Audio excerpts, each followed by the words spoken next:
If you ask a modern Christian, Muslim, or Jew to explain the existence of evil, you will almost certainly hear about a specific character.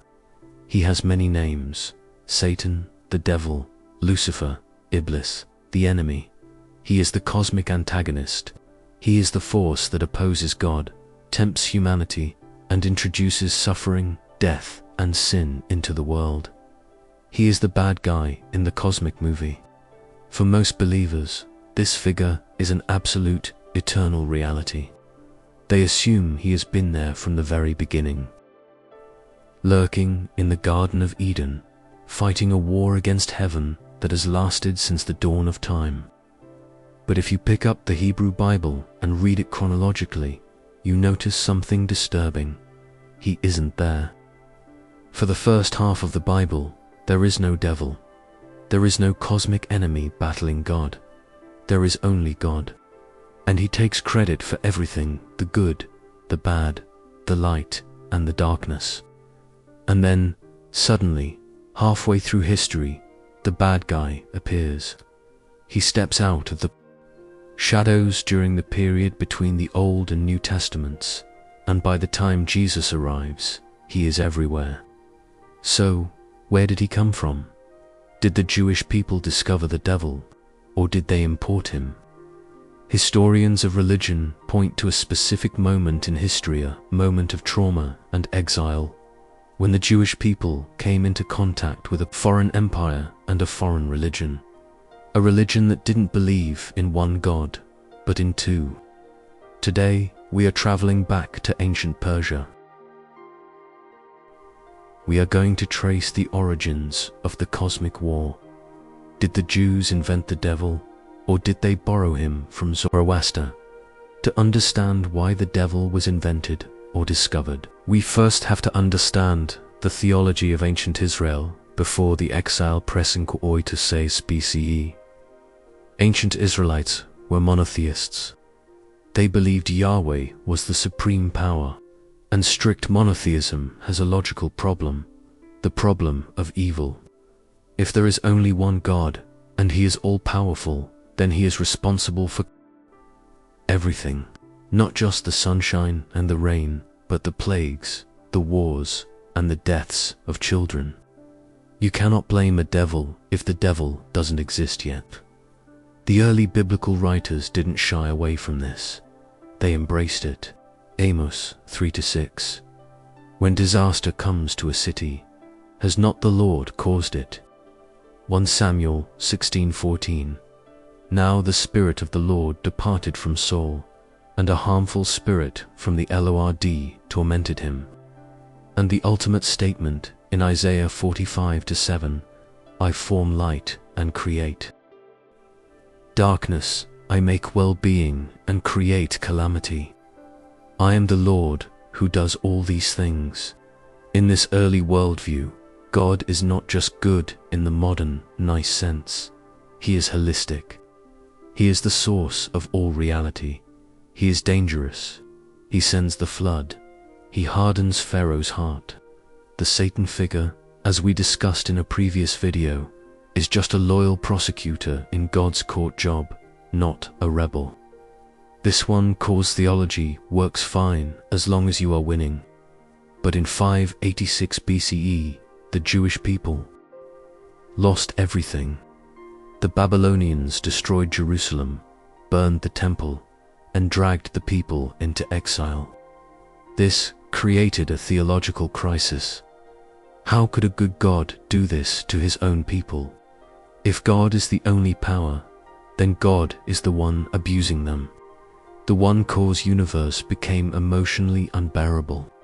They needed a new explanation for evil, and then Cyrus the Great arrived. In 539 BCE, the Persian Empire conquered Babylon and freed the Jews.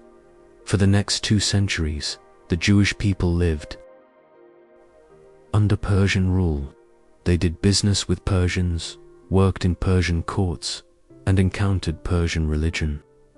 The religion of Persia was Zoroastrianism, founded by the prophet Zoroastrian, and Zoroastrianism had a completely different answer to the problem of evil. it was dualistic.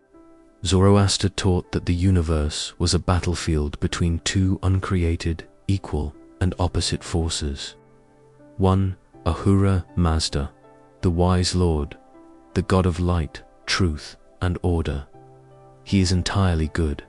He cannot do evil. To Angra Mainyu Ahriman, the destructive spirit, the god of darkness, lies, and chaos. He is entirely evil. In this system, suffering is not God's fault. God didn't create disease, or death, or the scorpion. Angra Mainyu did. We are soldiers in a cosmic war. We must choose sides. And one day, in the future, Ahura Mazda will win, destroy Angra Mainyu, and resurrect the dead in a perfected world. For the Jewish thinkers living in the Persian Empire, this was a light bulb moment. It offered a solution to their trauma. God didn't destroy Jerusalem. The enemy did. God isn't torturing us. He is fighting alongside us against the darkness.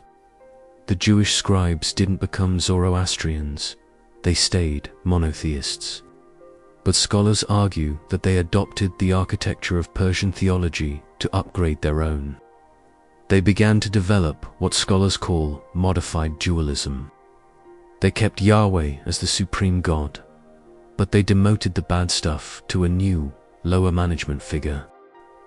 They took the Satan, the prosecutor, and the Angra Mainyu, the cosmic enemy, and merged them. We can see this shift happen in real time in the Bible. The smoking gun of Chronicles.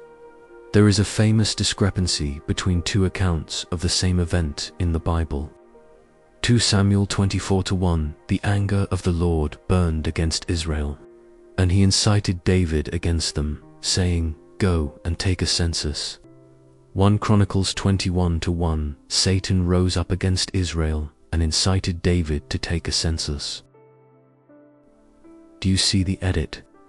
The later author, uncomfortable with God tempting David to sin, retcons the story. He introduces a new character, Satan, to take the blame. And notably, Satan is used here as a proper name, without the article D. He has become an independent agent of evil. This exploded in the intertestamental period. Jewish literature from this time is full of Persian concepts. The war of light and darkness, a cosmic battle between the sons of light and sons of darkness. Angelology and demonology. Suddenly, angels and demons have names, ranks, and hierarchies, just like the Persian Amasia, Spentus, and Devas. Eschatology, the idea of a linear history ending in a final judgment day and a resurrection of the dead. Central Zoroastrian themes, becomes central to Jewish hope. By the time Jesus is born, this Persian remix has become the standard operating system of Judaism. The world of the Gospels is a world at war. Satan is not a prosecutor. He is a warlord. He offers Jesus all the kingdoms of the world, Luke 4, implying he owns them. Sickness is not just nature. It is oppression by the devil, Acts 10:38. The mission of the Messiah is redefined. He isn't just here to teach or rule. He is here to destroy the works of the devil, 1 John 3:8. Christianity inherited this apocalyptic dualism completely. The New Testament is arguably the most Zoroastrian book in the Bible. It frames the entire human experience as a choice between the God of this world, Satan, and the true God. The devil had become essential. Without him, the story of a savior rescuing the world doesn't make sense. You can't have a hero if you don't have a villain. So, did the Jews invent the devil? It might be more accurate to say they imported him, naturalized him, and promoted him. They took the Persian idea of a cosmic enemy, subordinated him to Yahweh, and used him to solve the problem of evil. But this creates a new theological problem that persists to this day.